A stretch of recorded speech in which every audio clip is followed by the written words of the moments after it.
Bonjour à tous et bonjour à toutes. Aujourd'hui, je suis très content de retrouver Pierre-Yves, un ami. Finalement, c'est la première fois que ça m'arrive d'interviewer un copain dans le podcast, mais c'est pour la bonne raison. Et donc, je suis très content de te dire bonjour Pierre-Yves. Salut Brieux, merci de m'accueillir. Très content de te retrouver. Alors, c'est assez rigolo puisqu'on n'a pas l'habitude d'avoir des invités qui traitent de ce sujet-là aussi spécifiquement que la restauration, que toi tu le fais au quotidien. Et justement, tu vas pouvoir nous dire un petit peu tout ce que tu fais depuis maintenant 2-3 ans que tu fais ce projet. J'en dis pas plus pour le moment. Mais on va y venir par étapes. Déjà, comment on s'est rencontrés, parce que je pense que ça c'est assez rigolo. Donc dans une autre vie entrepreneuriale pour Agripolis, tu étais finalement le premier salarié d'Agripolis, donc entreprise d'agriculture urbaine principalement à Paris, qui a malheureusement cessé ses activités en 2023, enfin qui ont repris sous une autre forme, pour être tout à fait précis. Et finalement, pour diverses raisons que tu pourras peut-être nous expliquer ou non, tu es parti au bout d'un mois et demi. Donc ça, c'était à Paris en 2016. Et finalement, la vie a fait qu'on s'est rencontrés dans un square à Nantes en 2019, si je me souviens bien. Et puis, ça en a suivi quelques déjeuners jusqu'au jour où j'ai appris que tu ouvrais une pizzeria au 6 rue Racine, sachant que les bureaux de Circulab à Nantes sont au 8 rue Racine actuellement. Et donc, voilà comment finalement on a une nouvelle cantine qui s'est créée en octobre 2021, si je me souviens bien. Et bien, voilà un petit peu ce rapide coup d'œil dans le rétro, disons. Mais est-ce que tu peux maintenant te présenter et sortir de cet angle de vue qui est le mien? Oui, bien sûr. Bon, c'est vrai que par les hasards de la vie, on s'est retrouvés. Alors, c'est peut-être même plus des hasards vu la récurrence, mais on s'est retrouvés à plusieurs des synchronicités, moments. Ouais. C'est très drôle, ouais, cette expérience en commun à Paris en 2017. 2016. Ah non, 2017, t'as raison, puisque 2016, c'est la création d'Agripolis.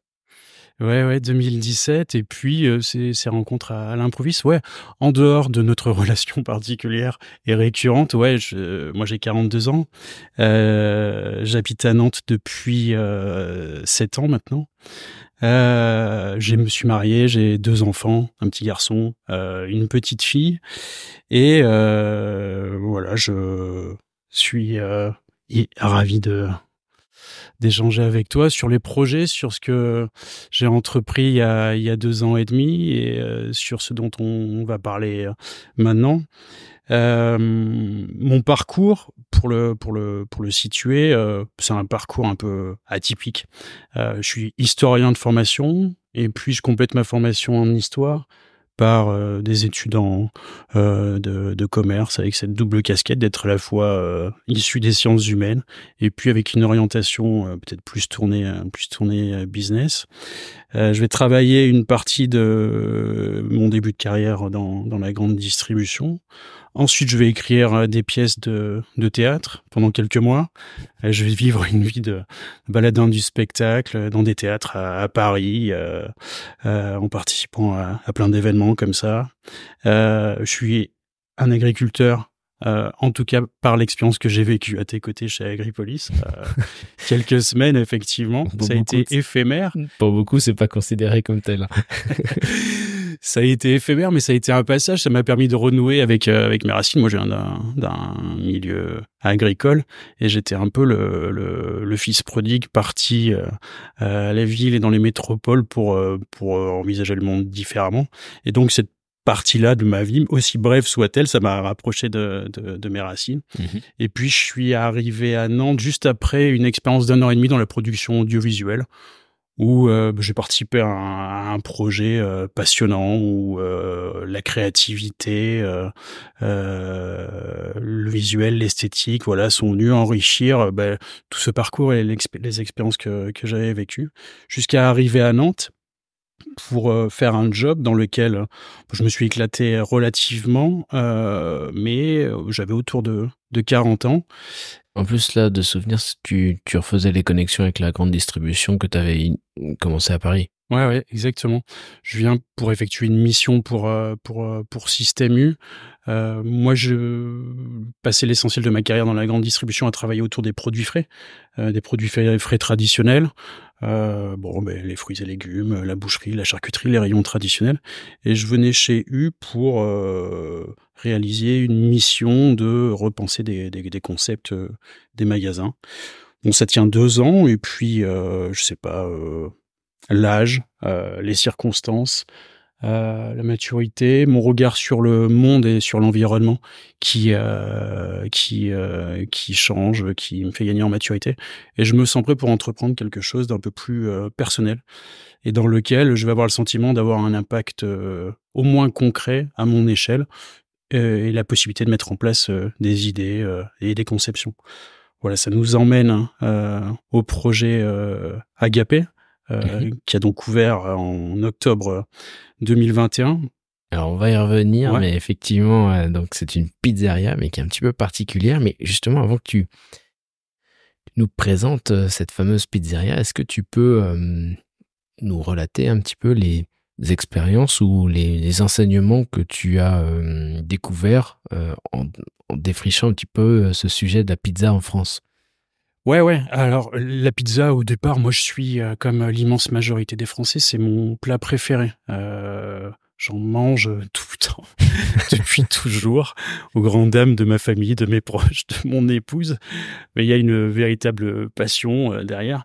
Et j'avoue que j'en rougissais un peu dans mon coin jusqu'à ce que je m'intéresse au sujet, que je me rende compte que en France, on est les plus gros mangeurs du monde de pizza. Avec toi en premier, finalement. Ouais. Moi, je fais partie des 10 plus gros mangeurs de ma génération, donc je fais vraiment partie de la crème sur la consommation de pizza. Et quand on sait ça, ça nous renvoie à quelques chiffres. Je pense que c'est important d'avoir des ordres de grandeur à l'esprit pour dire que on est loin de l'anecdote. En 2023, on a mangé 1,5 milliard de pizzas en France. Ça représente, grosso modo, plus de 3% des repas des Français. Ah ouais. 1,5 milliard de pizzas, dont environ entre 40 et 50% qui sont consommés au restaurant. Si on traduit tout ça en valeur, c'est plus de 8 milliards d'euros qui vont être dépensés tous les ans par les Français dans les pizzerias.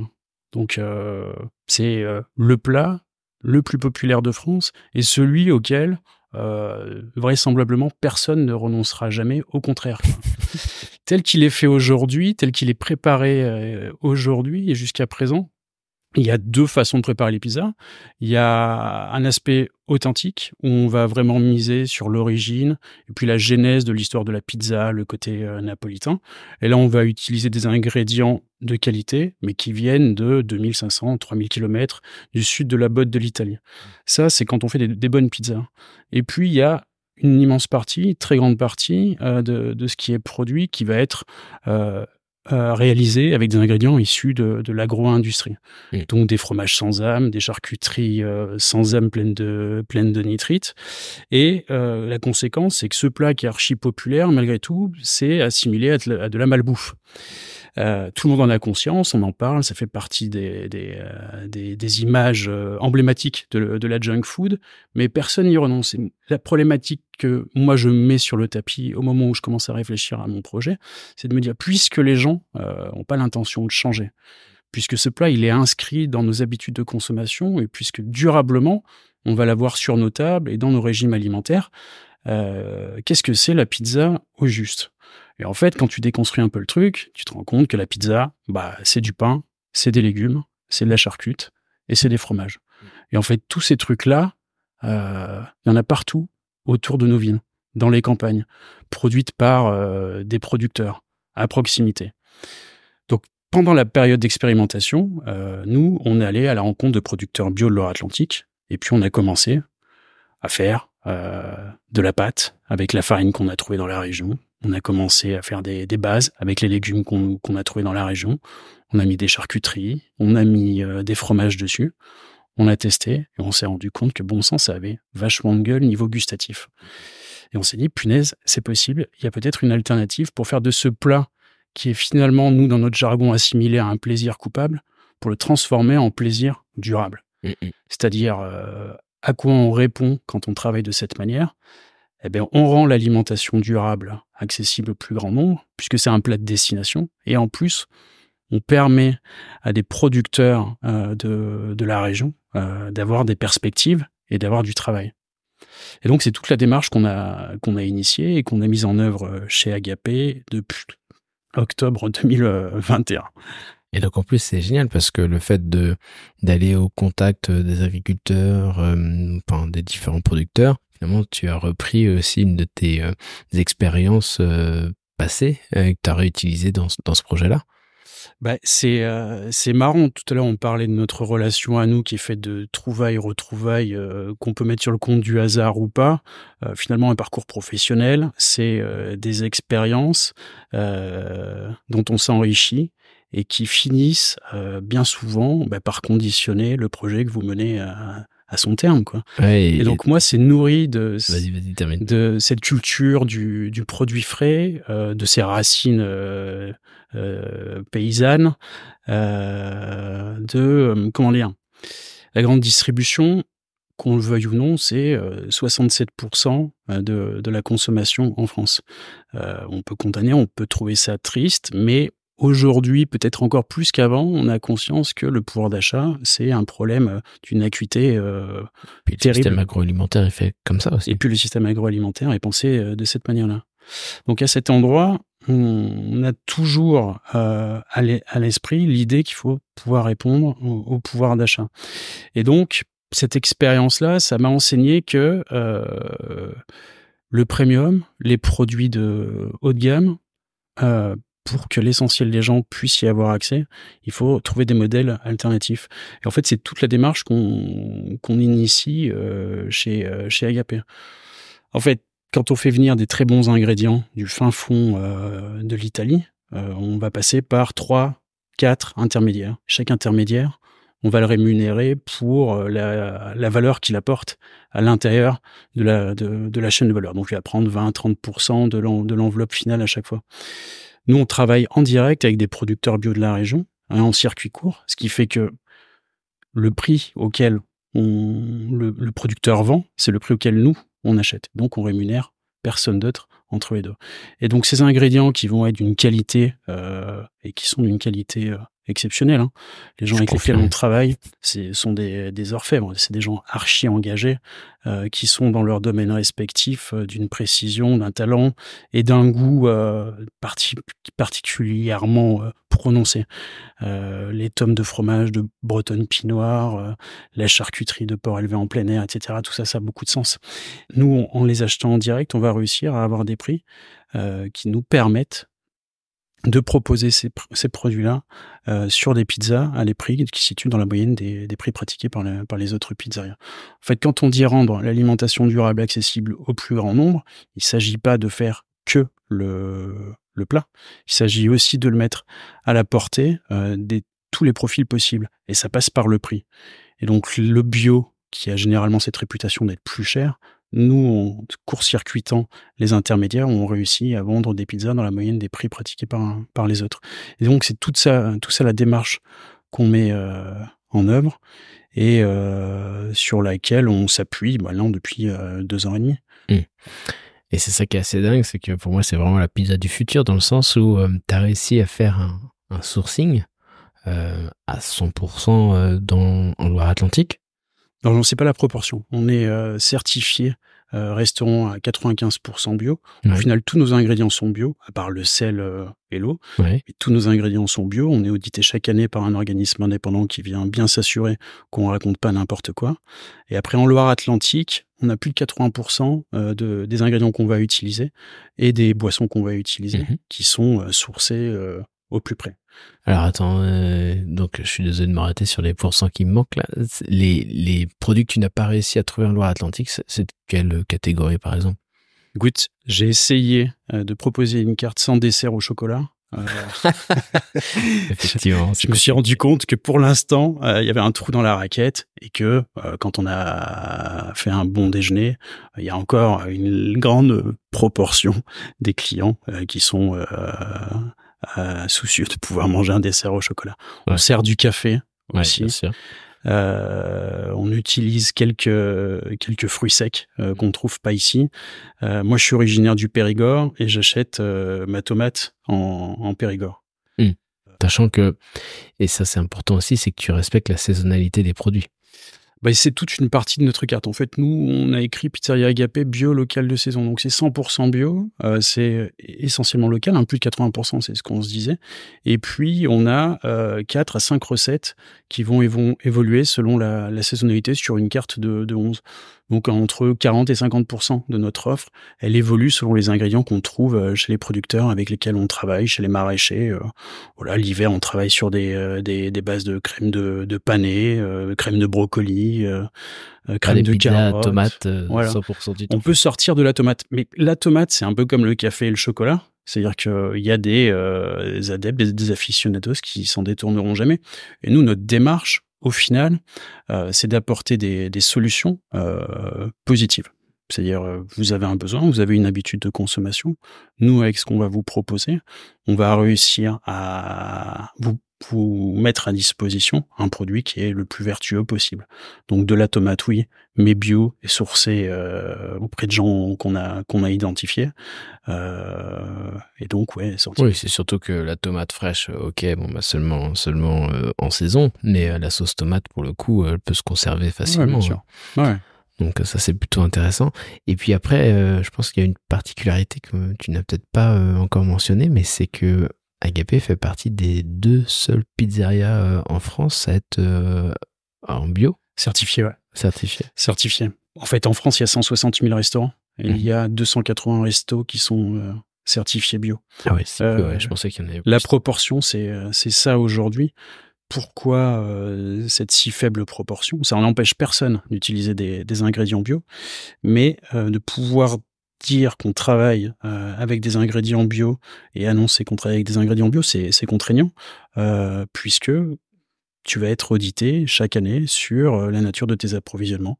Donc, il y a un organisme indépendant qui vient passer une demi-journée avec toi, qui va regarder tes factures, qui va regarder tes recettes, qui va faire des tests de cohérence. Tu annonces tel montant d'achat pour tel mois, il va regarder tes ventes et il va dire, à partir de tes recettes, ça correspond en proportion ou pas. Donc, pouvoir dire qu'on travaille en bio, c'est sans tromper le consommateur, c'est s'appuyer sur cette démarche qui est très très rigoureuse, contraignante et qui représente aussi un budget. Donc nous, effectivement, j'ai découvert ça tout récemment. Je pensais qu'on était très nombreux à avoir épousé cette démarche-là, et au final, aujourd'hui, de pizzeria certifiée, il y a plus de 95% d'ingrédients en bio. Il y en a 2 en France, nous, et une pizzeria dans le Var. Okay. Donc ouais, en ayant eu cette intuition, finalement, on a le sentiment d'ouvrir une voie, d'avancer, et on est en plus renforcé dans le constat qu'on fait, qu'on est effectivement très peu à l'avoir initié. Alors c'est tout le charme de notre aventure. Les pizzas, il y en a de différentes sortes. On connaît les pizzas napolitaines, on connaît les pizzas romaines, les pizzas américaines, les pizzas provençales. Et nous, depuis 2 ans et demi, on a inventé la pizza nantaise, quoi. On a un empâtement particulier, on travaille avec de la farine du coin. C'est de la farine semi-complète, on l'a fait pousser avec notre propre levain, c'est du blé ancien, et puis dessus on met les ingrédients dont on a parlé, donc issus dans leur immense majorité chez des producteurs du coin. Excellent.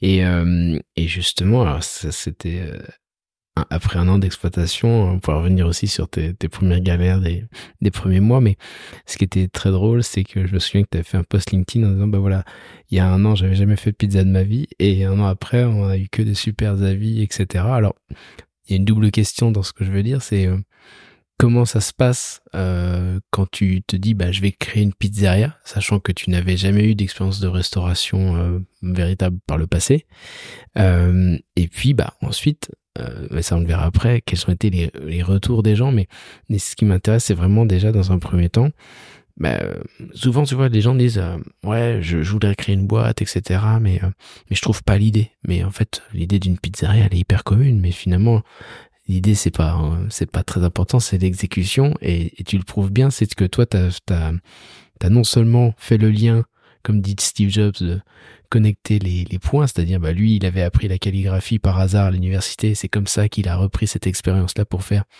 différentes polices sur le premier Macintosh. Donc tu vois, il avait fait les connexions, et toi finalement ça me fait penser à ça aussi, c'est que tu as fait la connexion entre ton expertise de sourcing, de relations avec les agriculteurs que tu as repris là, dans cette expérience Agapé.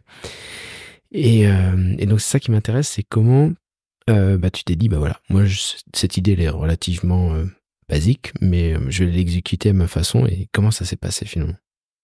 Ouais, écoute, c'est vraiment un truc archi drôle, parce que si tu questionnes mon entourage, mes amis, mes potes, ma famille, je suis un peu l'homme aux doigts gourds, moi. Je suis vraiment le gars anti-manuel. Et j'ai passé des décennies à entendre ce truc-là, qu'est-ce qu'il est mal dégourdi, etc. Bon, je pars avec ce handicap. Mais c'est un handicap que tu peux peut-être inconsciemment transformer aussi en moteur. C'est dire, attends les gars, moi aussi, je peux faire des trucs, moi aussi, je peux réaliser. Et je pense que ça va vachement alimenter ça. Ouais, mais ça c'est rigolo parce que je me permets de faire une correspondance avec un autre épisode, celui avec Jean-Pierre Gou, qui est lui mathématicien de formation, et en fait, il a écrit donc des romans extraordinaires. Et en fait, tout le monde autour de lui disait pareil, mais bon, t'es mathématicien, hein, tu vas pas commencer à écrire des romans, hein, c'est pas ton truc, quoi. Et en fait, il a été à contre-courant comme toi, quoi. Ah, mais tu vois, c'est hyper. Enfin, je rebondis donc sur ce que c'est un vrai moteur, quoi. C'est un vrai moteur, et surtout, je crois que on a tous des personnalités différentes. Moi, pendant longtemps, j'ai été un peu assujetti au regard qu'on portait sur moi. Et la maturité arrivant, tu te dis, je suis un peu dans cette case-là. Comment je fais pour en sortir? Quand j'avais 20 ans, j'aimais bien écrire, tu vois. Mais j'entendais des mecs autour de moi, des potes qui me disaient, mais si t'étais un bon écrivain, ça se saurait, et tu aurais déjà publié un truc. Et donc, je me suis enfermé pendant 15 ans dans cette idée. Et puis un jour, j'ai eu l'opportunité d'écrire un spectacle, et je l'ai sorti, et ça a jailli. Et donc, ce truc dans lequel je m'étais enfermé, de cette espèce de pseudo-conditionnement, de fatalité, de déterminisme, au final, je m'en suis affranchi, j'ai écrit un spectacle, et pendant des mois, j'ai écrit, et mes spectacles ont été joués. Je me suis libéré de ça. J'avais cette réputation d'avoir les doigts gourds. Écoute, la maturité, un peu plus de confiance en soi, et puis aussi des exemples probants autour de moi. En fait, je suis pas le premier pizzaiolo de ma famille. J'ai un jeune frère qui a 12 ans de moins que moi et qui a ouvert un camion à pizza il y a une dizaine d'années. Okay. Et pour lancer son camion à pizza, je l'ai accompagné. On avait réfléchi au concept, c'était un food truck qui sillonnait la campagne périgourdine. Là où il y a personne qui passe, en fait, il y avait le camion à pizza qui venait une fois par semaine et qui amenait de l'animation, et puis une offre, et puis on avait un positionnement qui était chouette. Et lui, ce mec, qui était pas beaucoup plus dégourdi que moi, il a réussi à faire des pizzas. Mais en fait, il a dédramatisé le truc. Et donc, voyant que mon frère, peut-être un petit peu plus, mais pas beaucoup plus dégourdi que moi, réussissait, le geste m'a semblé moins complexe. Et donc, je me suis lancé et j'ai fait des formations. J'ai fait 2 formations. Une pour apprendre à faire l'empattement basique, et puis une seconde pour apprendre à faire la panification naturelle, c'est-à-dire travailler avec de la farine semi-complète, et donc avec du levain, ce dont je parlais tout à l'heure.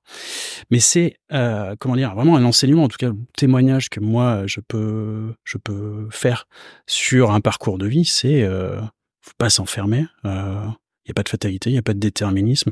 Avoir une idée, y croire, et la mener à son terme, c'est déjà une possibilité de réalisation, et puis surtout d'affranchissement de toutes les cases dans lesquelles on a voulu, ou on s'est laissé enfermer. Et ça, franchement, c'est très cool. Tu te sens libéré, quoi. Ouais. Et puis, tu te dis, en fait, tout est possible. J'ai pas 45 piges, même si j'en approche. Je fais des pizzas. Aujourd'hui, j'ai un restaurant. Il y avait rien qui m'y conduisait, si ce n'est mon immense goût pour le plat en question. Donc, au final, c'est pas tout à fait un hasard. C'est pas complètement fortuit, mais il y avait rien qui me prédestinait à devenir restaurateur. Après, j'aime bien recevoir. J'aime bien accueillir. J'aime bien faire à manger pour les gens. J'ai ce truc d'hospitalité quand même. J'aime bien quand les gens sont chez moi et qu'ils se sentent bien et qu'ils passent un bon moment. Moi, le restaurant, pour moi, c'est ça. C'est un endroit dans lequel tu es accueilli par des gens super, dans lequel tu vas très bien manger et où tu vas pas te ruiner. Voilà. C'est ça le truc. Et d'ailleurs, justement, ça nous amène finalement à la deuxième partie de la question de tout à l'heure, c'est après 2 ans et demi, est-ce que tu peux nous raconter un petit peu les retours que tu as? Ouais. Mis à part le mien, qui n'a pas de valeur. Mais raconte-nous un petit peu tout ça. Écoute, donc on ouvre en octobre 2021 et on ouvre dans la confidentialité. Je suis pas nantais d'origine, je suis pas le gars le plus spontanément sociable de la planète. Donc je connais pas grand monde, mais on ouvre en octobre 2021 et les gens sont curieux. Une pizzeria bio locale, et donc ils viennent petit à petit.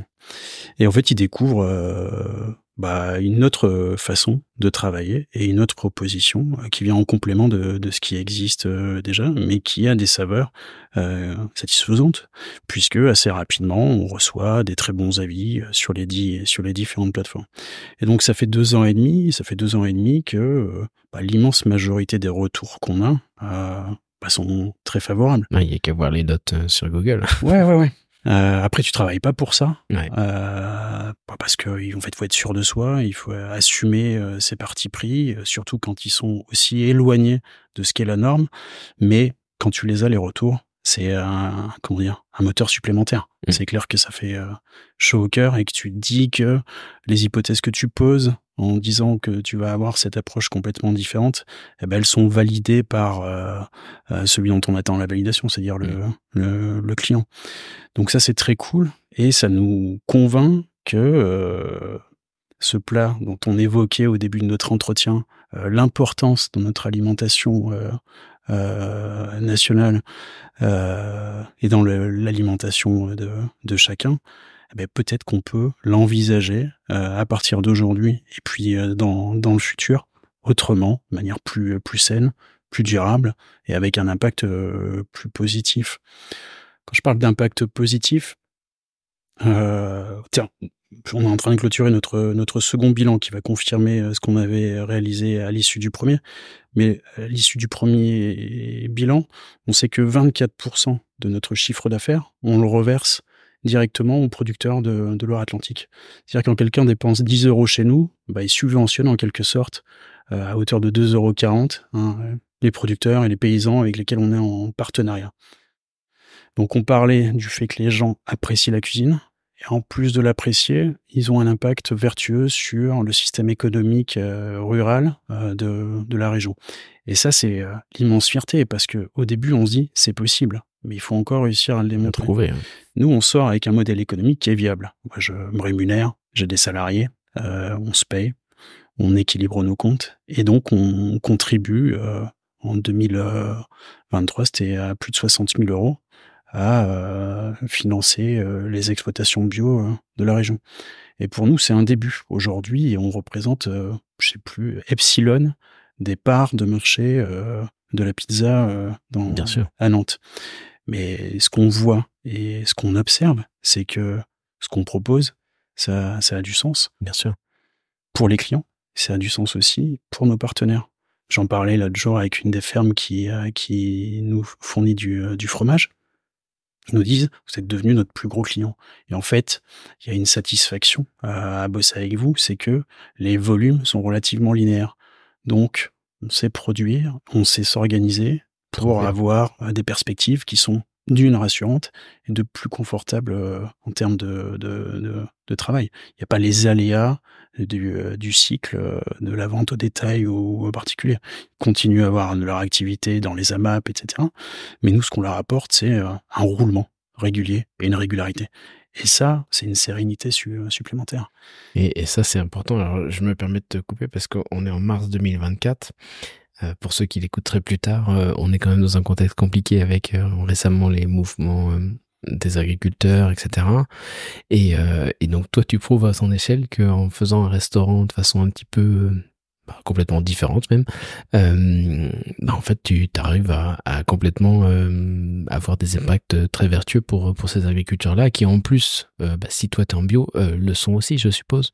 Ouais, c'est des gens qui sont certifiés. De toute façon, à partir du moment où moi je dis que je suis bio, tous les ingrédients que j'achète, je dois avoir le certificat de provenance. Et donc le fait que les fermes qui sont mes fournisseurs sont certifiés aussi. Donc il n'y a pas d'ambiguïté, c'est des gens qui sont engagés et on appartient tous à la même filière. Donc tu vois, sans vouloir sortir de chiffres délirants, on se dit chiffre d'affaires des pizzerias en France, c'est 15% de la restauration française. Et si tu le chiffres, c'est à peu près entre 8 et 10 milliards d'euros qui sont dépensés tous les ans par les Français dans les pizzerias.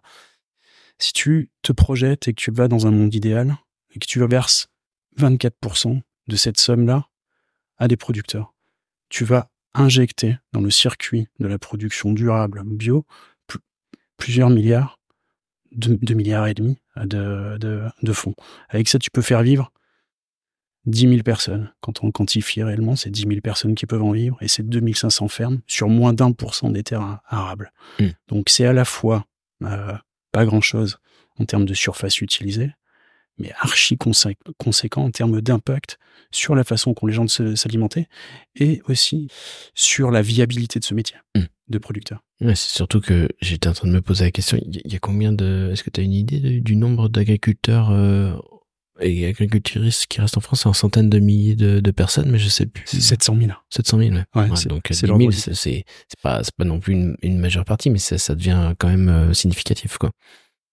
En fait, quand tu te dis que c'est possible, quand tu te dis que c'est viable pour l'exploitant du restaurant, que ça apporte des perspectives à des gens qui aujourd'hui, notamment en bio, il y a une crise de l'agriculture bio parce que les débouchés, compte tenu des problématiques de pouvoir d'achat, deviennent compliqués, alors qu'on a tous conscience qu'on aimerait tous manger plus régulièrement des produits durables. Quand tu sais que ça a un impact vertueux sur l'environnement, quand tu sais que tu vas arrêter de faire circuler entre les différents pays d'Europe parce que tu importes une grande partie de tes matières premières, des semi-remorques toute la journée, mais que tout ça va pouvoir être rapatrié dans l'économie locale, tu te dis, voilà, il y a peut-être quelque chose qui est en train de naître. Nous, c'est notre créneau, c'est notre credo, on a envie d'aller plus loin. Et c'est la chance qu'on a aussi, c'est d'avoir ouvert cette pizzeria à Nantes parce que il y a un contexte, il y a, je pense, une ouverture d'esprit, une capacité à absorber les innovations un peu disruptives dans l'environnement local, auprès de la population, qui fait qu'on a reçu un bon accueil et qui fait que d'un bon accueil, on a transformé ça presque en réflexe chez beaucoup de gens, quoi. Et alors oui, alors il y a deux aspects sur lesquels j'aimerais rebondir pour ce que tu viens de dire, c'est que ce qui me marque, c'est que régulièrement le matin, je te vois débarquer avec ta Twingo en train de débarquer tes sacs de farine ou tes différentes cagettes avec les différents produits. Donc il n'y a pas plus direct depuis le producteur que ce que tu fais, j'imagine. Ouais, non, moi, je me fais livrer par mes producteurs de fromage, de produits frais. Ils m'ont intégré avec le temps à leur circuit. C'est-à-dire qu'ils viennent dans Nantes pour participer à des AMAP. Et au tout début, pas sceptiques, mais ils étaient sur la réserve par rapport à notre projet. Donc moi, mes 4 ou 5 premiers mois, je fais des allers-retours entre le restaurant et les fermes pour aller chercher mes matières premières, quoi, mes ingrédients. Et puis, c'est ce que je te disais, c'est qu'ils se sont rendus compte qu'il y avait un roulement, une rotation, un confort dans le travail, et ils ont fini par nous intégrer à leur circuit de distribution et à leur tournée. Donc ça, c'est cool, parce que ça limite aussi les transports et les trajets. Donc très chouette. Après, moi, j'ai une cave dans laquelle je stocke ma farine. Et donc, effectivement, c'est moi qui suis en charge de l'empattement pour la pizzeria. Et donc, tous les matins, j'arrive avec la farine dont j'ai besoin pour préparer mes pâtons. Je me mets en warning sur le trottoir de la rue Racine et je crée mon petit embarras pendant 5 minutes en déchargeant les matières dont j'ai besoin. Ouais, c'est tout ce modèle. En fait, comment dire, il y a de la complexité parce que ça demande de l'anticipation. C'est pas une usine où tout va sortir carré et où tu vas pouvoir être livré tous les matins.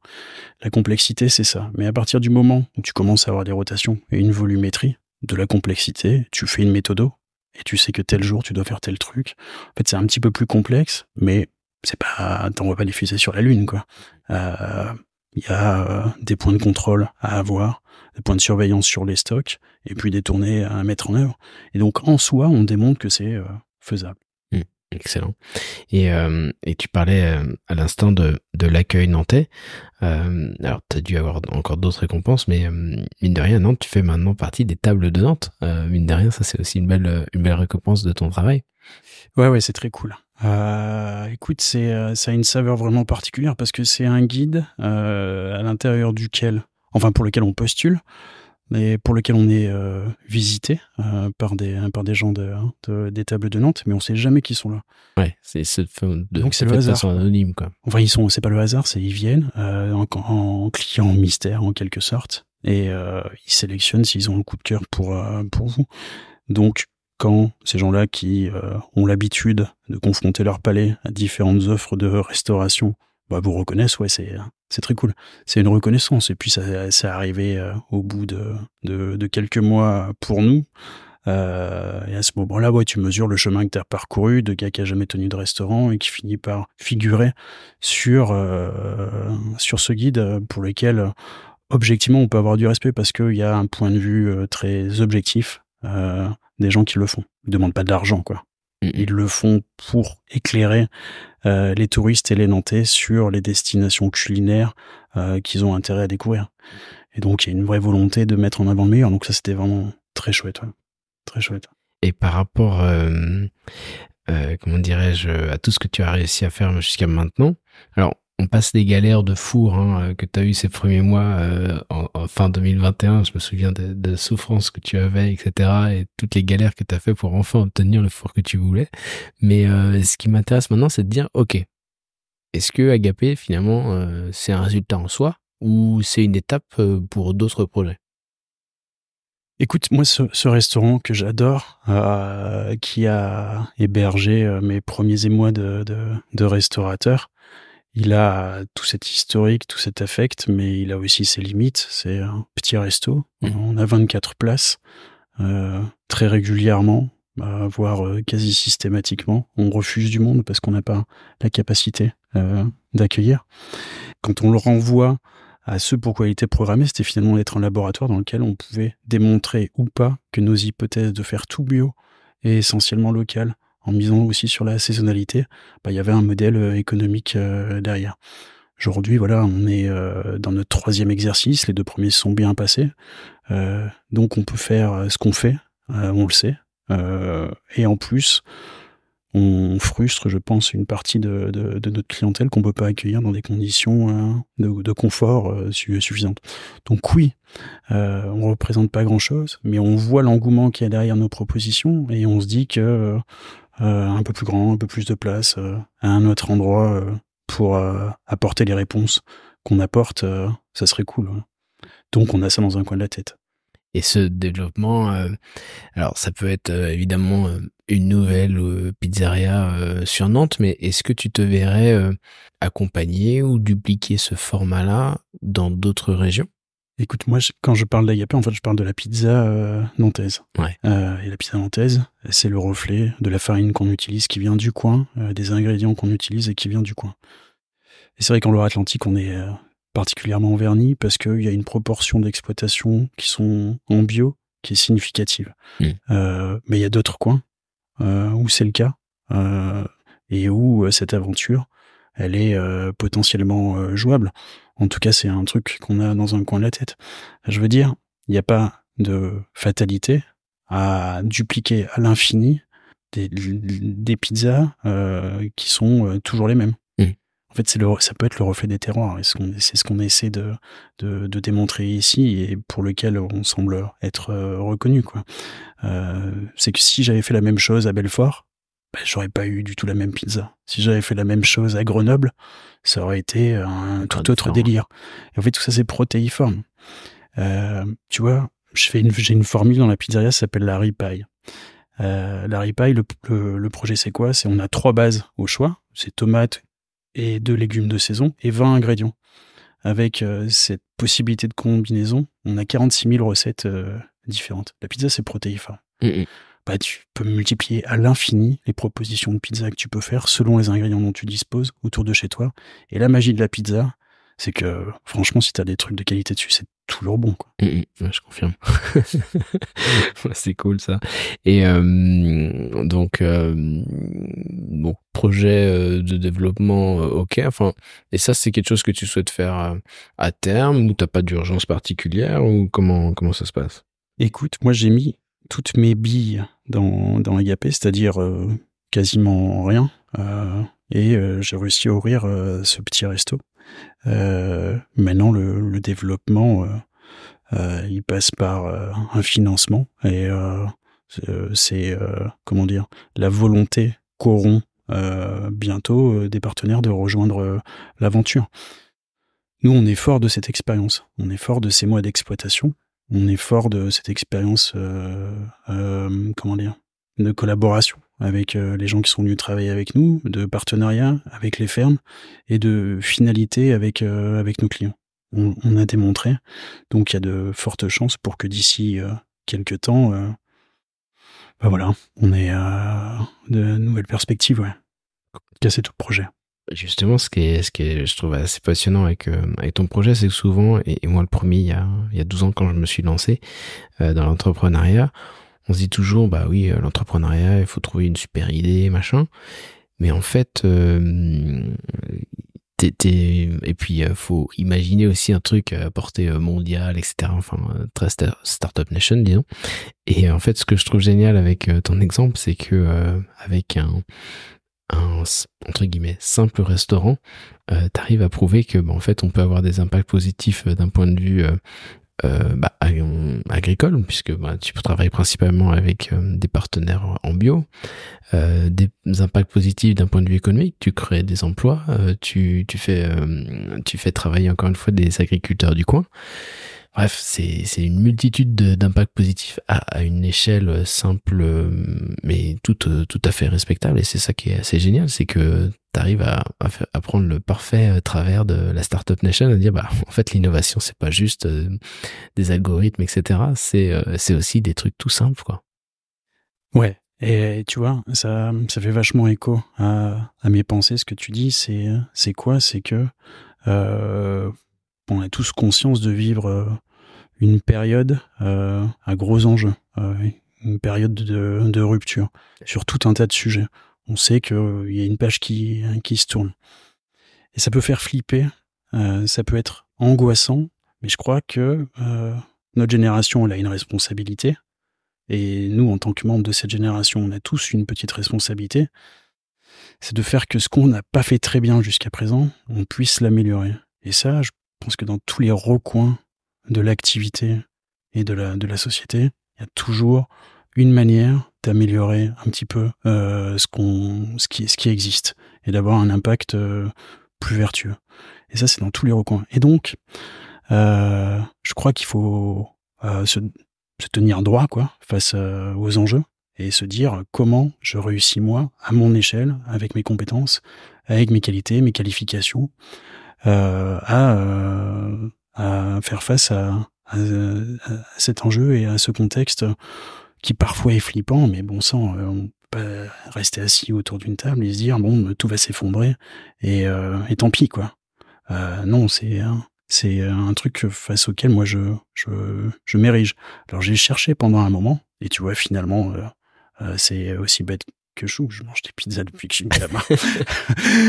Je trouvais que c'était délicieux et on me disait que c'était vraiment pas terrible, mais j'ai réussi à faire des pizzas qui sont délicieuses et plutôt vertueuses. Et je l'avais en moi. Et c'est finalement très marrant, quoi. Et des choses qui sont évidentes finissent toujours par se produire.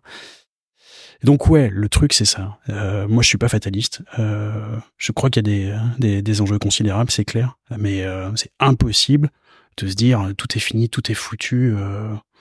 On se laisse mourir. Non, il y a eu des enjeux, il y a eu des moments clés et des perturbations à chaque étape de l'histoire. Nous on est face à ça. Prenons nos responsabilités. En tout cas, c'est un peu ce qui m'anime, quoi. Ouais, et puis je suis complètement d'accord avec toi. La meilleure façon d'y faire face, c'est d'agir, quoi. Et puis surtout, l'anxiété, etc. La peur n'évite pas le danger, donc autant agir, quoi. Et petite question, alors on va se projeter un peu dans le passé. Et je vais essayer de te ramener au moment où tu travaillais dans la grande distribution, disons première expérience. Si tu devais te donner un conseil à ce moment-là, quand tu vas rentrer dans ce grand siège social d'une grande entreprise du CAC 40 de la grande distribution, quel conseil tu te donnerais à ce moment-là? Écoute, moi, j'étais convaincu que n'ayant pas de talent révélé, En fait, je devais scinder ma vie en deux, c'est-à-dire une partie oisiveté et une partie travail et chagrin. En fait, le travail, pour moi, c'était le chagrin. J'y étais et je bossais. Et une fois que c'était terminé, je passais à autre chose et le moment cool de ma vie démarrait. Et j'ai vécu sur ce logiciel plusieurs années. Je me suis affranchi de ça. Maintenant, je réussis à kiffer grave le fait de travailler et puis à prendre énormément de plaisir quand je travaille pas. Et d'une équation de vie qui était négative, positive, j'arrive à être positif tout le temps. Alors, les idées préconçues qu'on a en étant un peu jeune et immature, les a priori qu'on a sur soi, sur la vie et sur son fonctionnement, je me dirais, libère-toi de ça, quoi. Gagne du temps. Ouais, gagne du temps. Crois en toi, crois aux opportunités, crois au mouvement. Les choses se font parce que on les anime. L'inertie, rester à sa place, effectivement, c'est peut-être un petit peu végéter.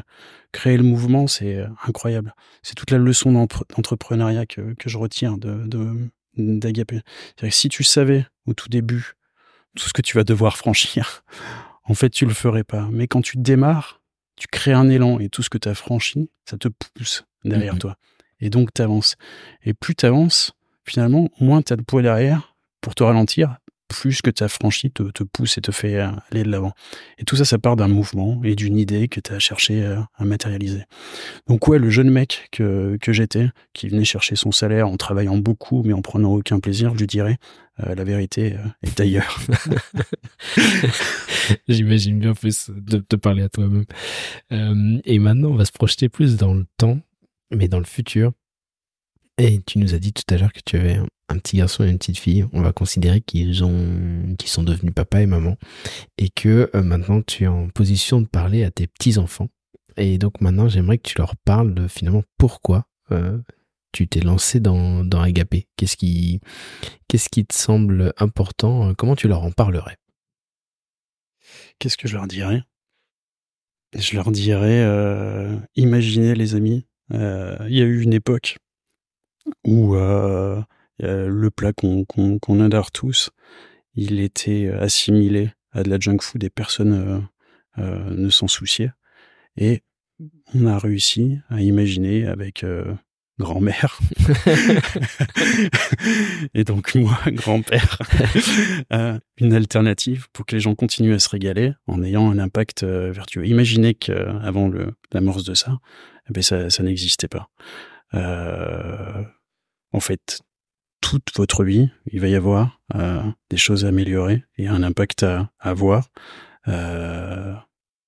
Réfléchissez, situez-vous dans votre environnement et essayez de l'améliorer. Soyez toujours dans une démarche de progrès et d'entraînement du progrès autour de vous, quoi. Ok, excellent. Écoute, Pierre, j'ai envie de te dire un grand merci pour tous ces enseignements, tous ces retours d'expérience que tu as vécu avec Agapé. Est-ce que tu as des choses à ajouter?